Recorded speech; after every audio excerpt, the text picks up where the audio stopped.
Russia's President Vladimir Putin is threatening to hit new targets if the West sends Ukraine long-range missiles. It's not clear whether Putin is referring to targets within or beyond Ukraine's borders.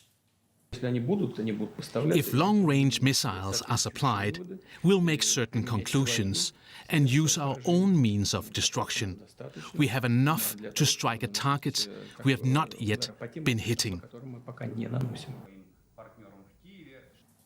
I am now joined by DW's Russian analyst Konstantin Egot in Riga.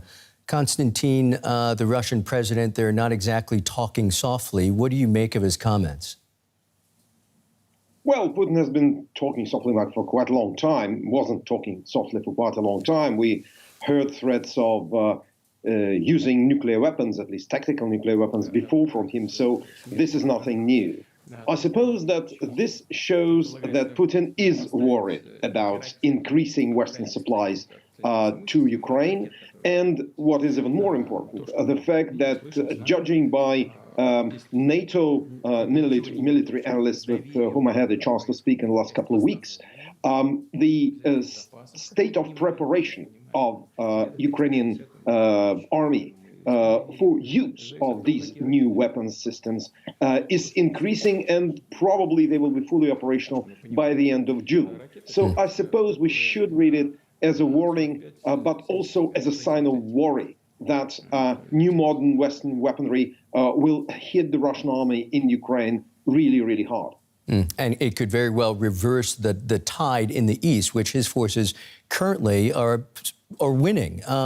What do you believe that he believes the effect of his words will be? Well, he believes that Ukrainians will be careful in using the weapons and, for example, not hit the Russian mainland, which they seemingly promised to Washington. But, you know, there are lots of shifting things during this conflict, which change basically from day to day. My feeling is that his retaliation may be very simple. He'll be hitting residential areas of major cities like Kyiv and Kharkiv, maybe if he feels that Ukrainians are overusing the new weaponry.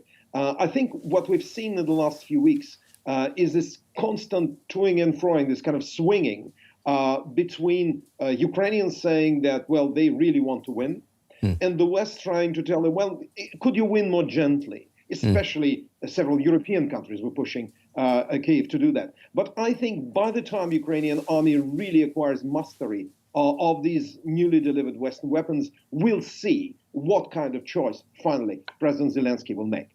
You just made a reference to several European countries expressing a little bit of caution. As you know, French President Emmanuel Macron has warned against humiliating Russia in order to leave diplomatic doors open when the fighting stops.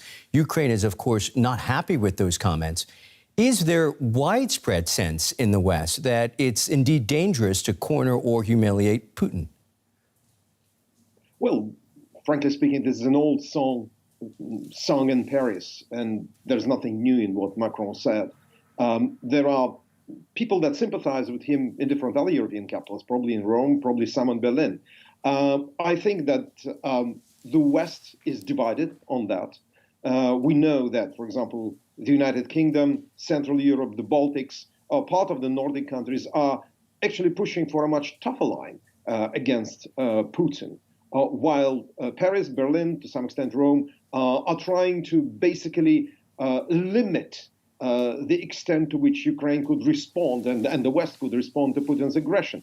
I suppose the perception is that Putin, if cornered, will become really uncontrollable and will do some really horrible things. But on the other hand, we can say that Putin always counted on the West, considering him to be so mad, so unpredictable, that it will try to placate him. And in this respect, I think what Macron, probably after these 100 hours, he said he talked with Putin for about 100 hours all in all in the last sort of half a year. And I think that Macron seemingly doesn't understand that this is exactly what Putin wants. He wants the West to see him as so unpredictable and so dangerous that it will limit its pressure. We'll have to leave it there. That's Konstantin Egot in Riga. Many thanks as always. Let's go straight to DW correspondent Nick Connolly, who is standing by in Kyiv. Hello, Nick. What are Ukrainians making of Putin's comments? Well, obviously, the take here on the streets of Kyiv is that this is a sign that the Russians are genuinely worried about the prospect of these weapons being delivered. It has to be said that these are not long-range missiles in the sense of cruise missiles or anything of the kind that Russia has that can go thousands of kilometers. Indeed, the missiles that hit Kyiv this morning, the Russian missiles, were launched over the Caspian Sea thousands of kilometers away.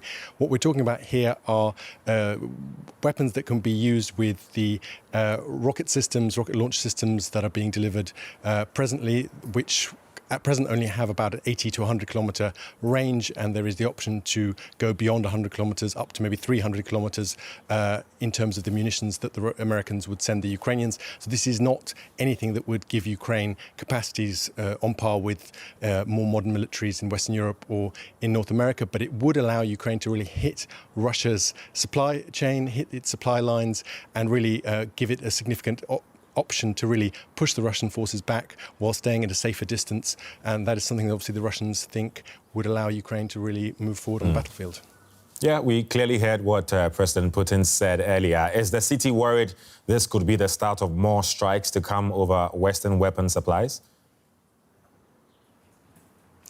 I mean, Russia and the Kremlin, Vladimir Putin in particular, have been making threats all along. Basically, he's been threatening nuclear war should the West supply Ukraine with more sophisticated weaponry. So this is really nothing new. And indeed, what people are talking about more here in Ukraine right now is the fact that a Russian cruise missile was detected on the security cameras of one of Ukraine's biggest nuclear power stations today. So the fact that Russia is willing to fire weapons that have been proven in the past to fail to go off target so close to a huge nuclear power station, that really for them is a sign that Russia is not really caring about the risks and whether or not they try and attack Ukrainian government buildings, the presidential palace here in Kyiv. I think that's less crucial than just the willingness to really pump up the pressure now that Russia's military isn't doing too well on the battlefield.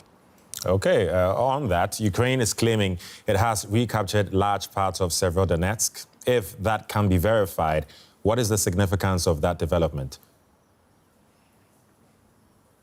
Well, obviously, this has been the central battle on the Donbass front for more than 10 days now, and there have been predictions time and time again from Western analysts that it was just a matter of days or maybe a week at most before Russia took over the city, now that Russia has concentrated its forces on a very small part of the front lines, learning from the lessons of the early months of the war where Russia spread itself too thinly. But even there, it seems Russia is not achieving the kinds of goals despite huge numbers of soldiers there, but also a huge superiority in terms of the firepower and the munitions available to the Russian forces. Obviously, journalists are not freely able to move around there, and so it's difficult to verify. But just the fact that there are Ukrainian troops still in Severodonetsk, that the Russians haven't been able to hoist their flag over the entire city, that will be seen as a victory here in Kyiv. Okay, DW correspondent Nick Connolly in Kyiv, thank you. Well, despite the latest attacks in Kyiv, there are some bright spots.